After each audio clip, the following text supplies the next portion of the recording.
Hello, this is Coffee Break with Ninita, a daily guide of coping skills that gets us through by making us strong.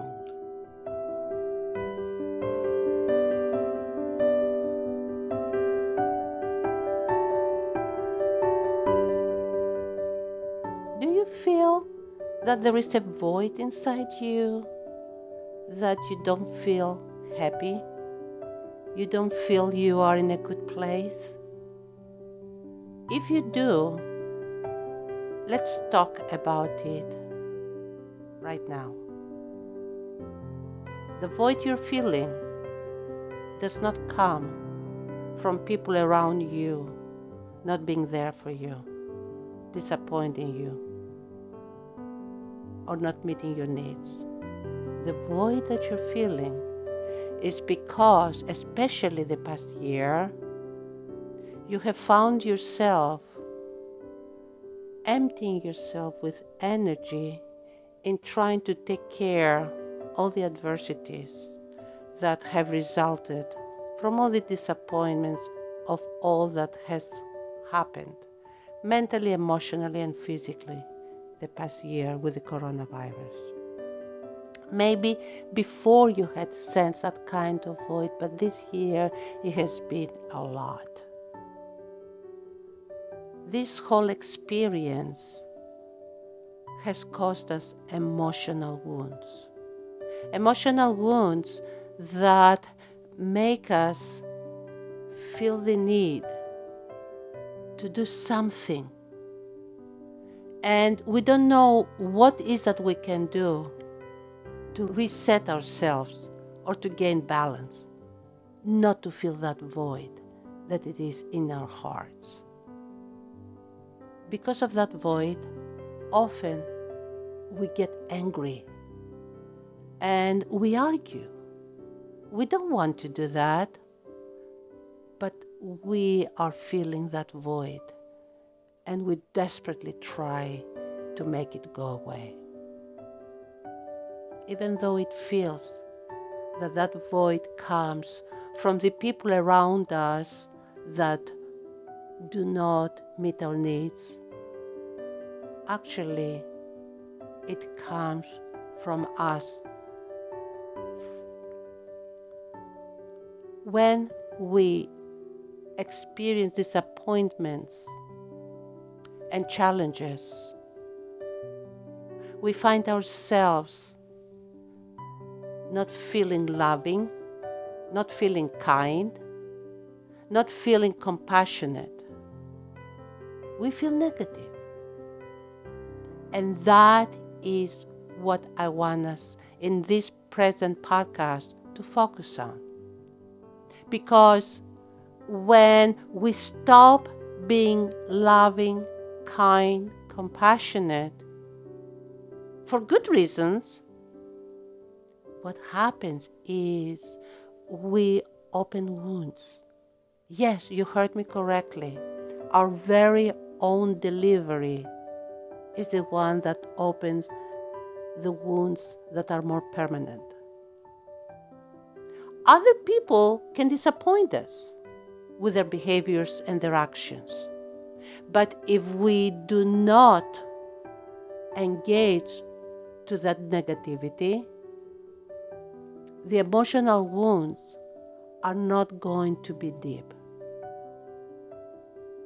When we are disappointed, as a knee-jerk, we start expressing it. When people are not doing the right thing, we start expressing it. And by expressing that kind of problem we see, what we do is we end up being the channel of negativity. When we say, what you're doing is wrong, even though we are addressing this wrong of the other person, by addressing it, we lose positive energy. What can we do?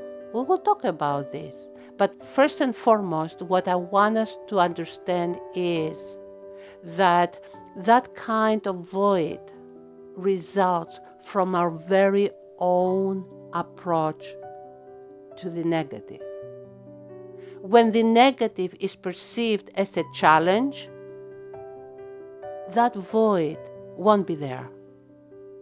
If the negative is perceived as a problem, not only that problem, that void will be there, but it is going to cause deep wounds, deep emotional wounds.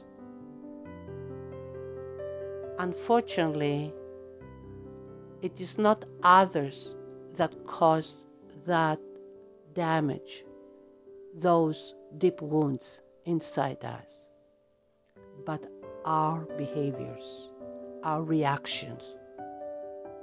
And as an example, I'm going to say the following. If someone says to me, I was in a good place until you came in, I have two choices. The one choice is, how can you be so mean? And the second choice is, wow, you really are in a bad place. You're feeling really bad. Is there anything I can do?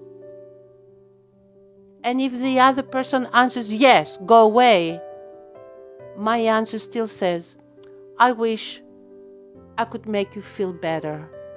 It seems to me it's not me that makes you upset.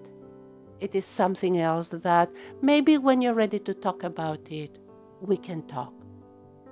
And walk away realizing that the other person is causing that negativity to themselves, and they talk about it to us. It is not us. Often we hear people say, one finger points to you and three fingers points back at me. And there is truth to that. My words, when I'm addressing the negative, I'm filling myself with negativity. When I'm addressing the positive, I fill myself with positive. So let's try and see on Wednesday and on Friday, how can we practice that so we are able to be aware of the negative and disappointing things in life, but not to internalize them as being the ones that we deserve and that belongs to us. We'll talk again on Wednesday.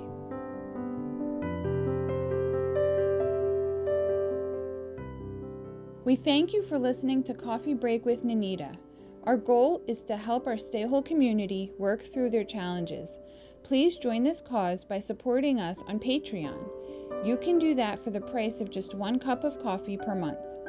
Just click on the Patreon link in the podcast description below, or simply visit us at www.patreon.com/StayWHOLE. We appreciate you and hope we can help you stay whole.